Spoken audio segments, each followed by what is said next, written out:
कानून महा घटिया है, न्यायिक व्यवस्था सड़ी हुई है, इसलिए एक और युवा ने आत्महत्या कर लिया। अतुल सुभाष, जो बेंगलोर में आईटी कंपनी में इंजीनियर थे, एआई के एक्सपर्ट थे, उन्होंने फर्जी केस से तंग आकर आत्महत्या कर लिया। उनके ससुराल वालों ने उनके ऊपर फर्जी दुराचार का केस लगाया, फर्जी हत्या का केस लगाया, फर्जी दहेज का केस लगाया, ऐसे 9 केस लगा दिए। मामला कोर्ट में चल रहा था और जज ने भी बाकायदा उनको जितनी उनकी तनख्वाह थी उससे ज्यादा मेंटेनेंस का ऑर्डर कर दिया। उससे परेशान होकर उन्होंने आत्महत्या कर लिया।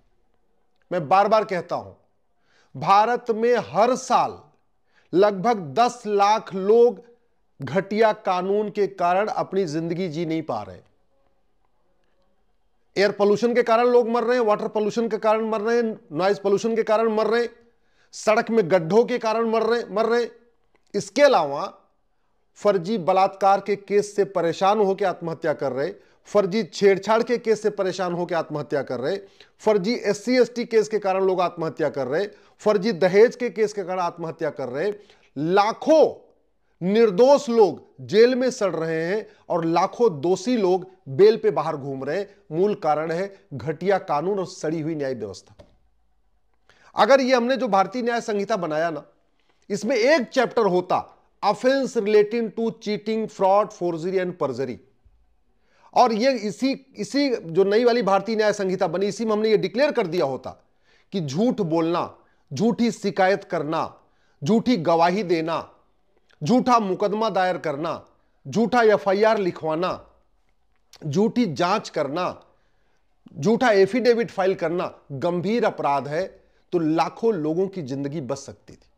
लाखों परिवार जो आज की डेट में इस न्यायिक व्यवस्था से दुखी हैं, परेशान हैं, उनकी जिंदगी सुधर सकती है।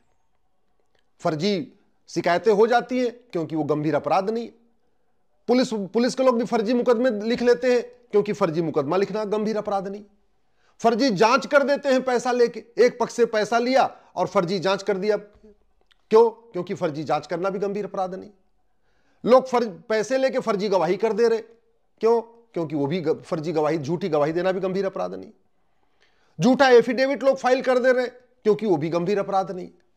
झूठे फैसले आ जा रहे क्योंकि जज की कोई अकाउंटेबिलिटी नहीं, वो झूठा फैसला दे चाहे सही फैसला दे, आप मैक्सिमम ये कर सकते हैं कि ऊपर के कोर्ट में जाकर उसको चैलेंज कर सकते हैं, जज को तो कोई पनिशमेंट मिलेगा नहीं, वो भले पैसा लेके झूठा फैसला दे दे।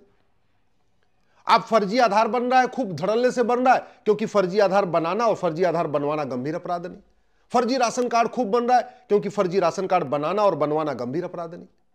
फर्जी बर्थ सर्टिफिकेट बन रहा है, फर्जी डोमिसाइल सर्टिफिकेट बन रहा है, फर्जी एज सर्टिफिकेट बन रहा है, फर्जी हेल्थ सर्टिफिकेट बन रहा है। क्यों? क्योंकि ये फर्जी सर्टिफिकेट बनाना और बनवाना गंभीर अपराध नहीं।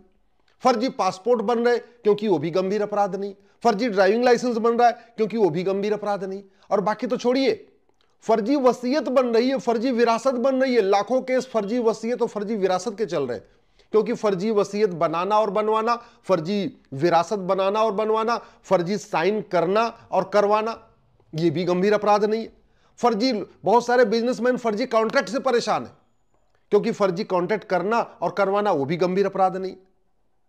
इस देश में कम से कम 10 लाख परिवार इस फर्जीवाड़े से परेशान हैं, उनकी जिंदगी बर्बाद हो रही है। अगर एक परिवार में आप 5 आदमी मान के चलिए तो कम से कम 50 लाख लोग तो ऐसे ही हैं जो सीधे सीधे इस फर्जीवाड़े से परेशान है।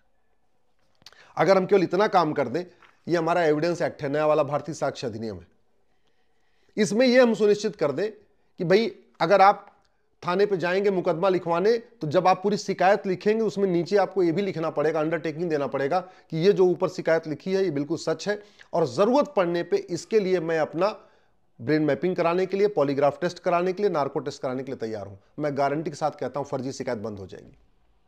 जब पुलिस वाले FIR लिखे तो उनसे भी एक अंडरटेकिंग हो कि मैंने सारी जांच पड़ताल कर लिया, बिल्कुल मुकदमा सही है, फर्जी FIR बंद हो जाएगा।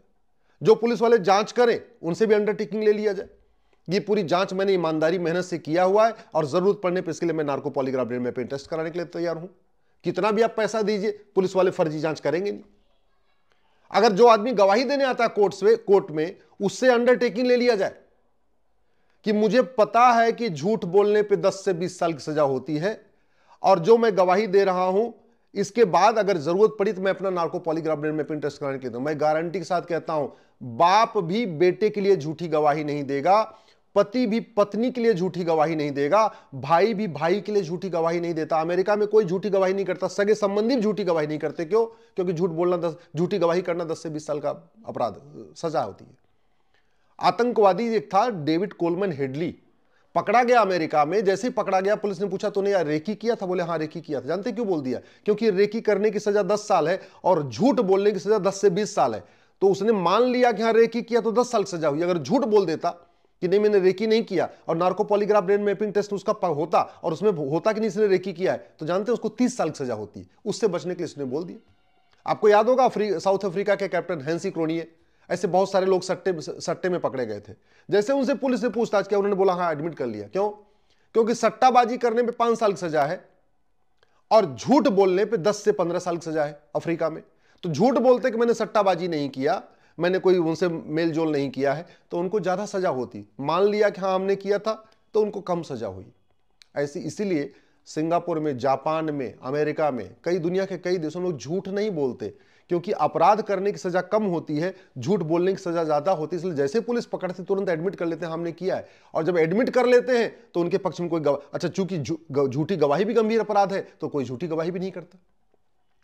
आखिर इस देश में ये जो अभी हुआ है इस सुभाष के साथ, ऐसे अनेक केस हो रहे हैं।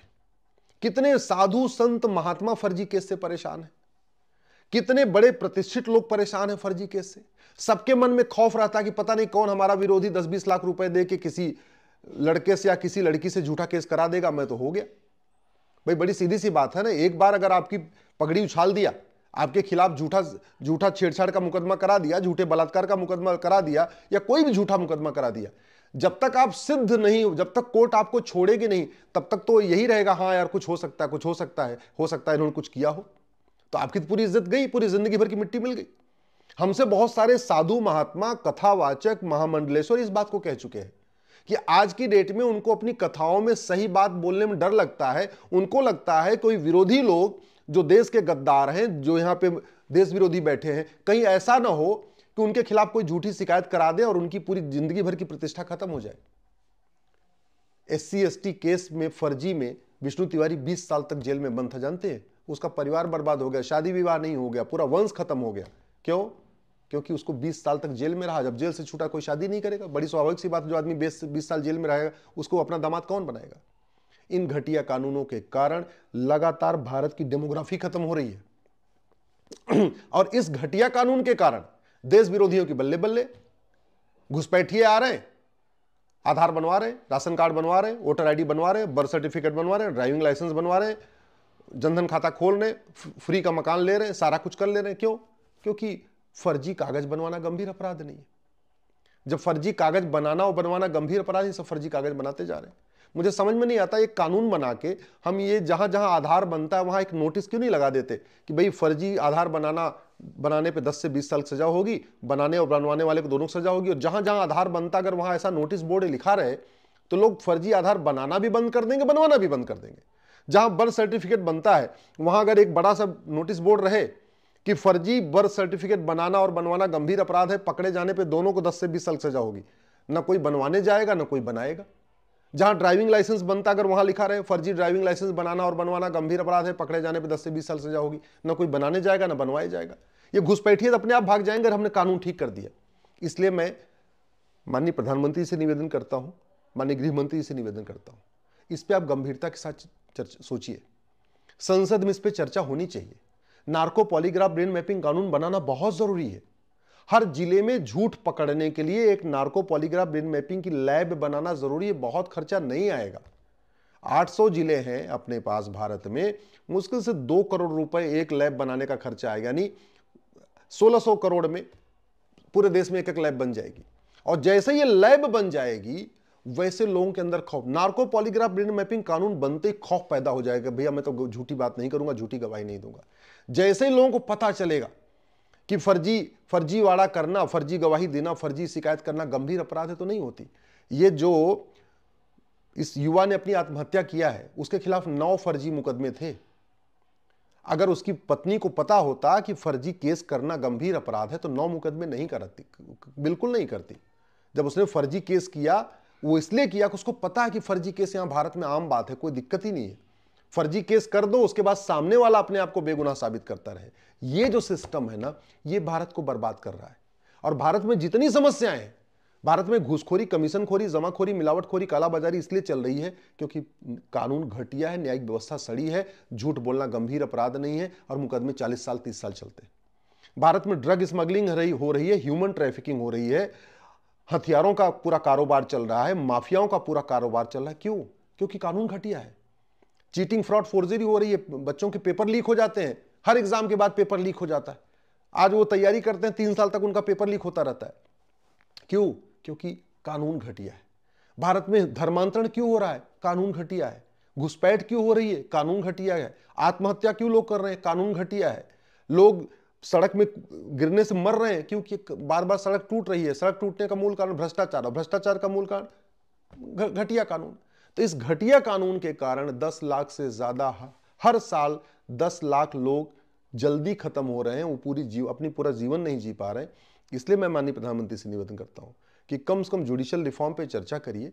एक बार जरा ये तो पता करवाइए कि सिंगापुर में लोग ईमानदार क्यों हैं, सिंगापुर में फर्जी केस क्यों नहीं होते, अमेरिका में फर्जी केस क्यों नहीं होते, न्यूजीलैंड में फर्जी केस क्यों नहीं होते, रूस में फर्जी केस क्यों नहीं होते, चीन में फर्जी केस क्यों नहीं होते, भारत में क्यों हो रहे हैं। इसको बदलिए। और ये जो कानून है ना, इसको बदलना बहुत जरूरी है। ये हमने जो भारतीय न्याय संहिता बदला है ना 150 साल के बाद, इसमें एक चैप्टर चीटिंग, फ्रॉड, फोर्जरी का जरूर होना चाहिए। चीटिंग, फ्रॉड, फोर्जरी गंभीर अपराध घोषित करना चाहिए और हमें हर व्यक्ति से अंडरटेकिंग लेनी चाहिए। जो आदमी शिकायत कर रहा है या गवाही दे रहा है या आपको एफिडेविट फाइल कर रहा है, ऐसे ही जहां जहां कोई डॉक्यूमेंट बनता है वहां एक नोटिस बोर्ड लगाना बहुत जरूरी है कि ये जो डॉक्यूमेंट बन रहा है अगर ये फर्जी हुआ तो बनाने वाले को और बनवाने वाले को 10 से 20 साल सजा होगी।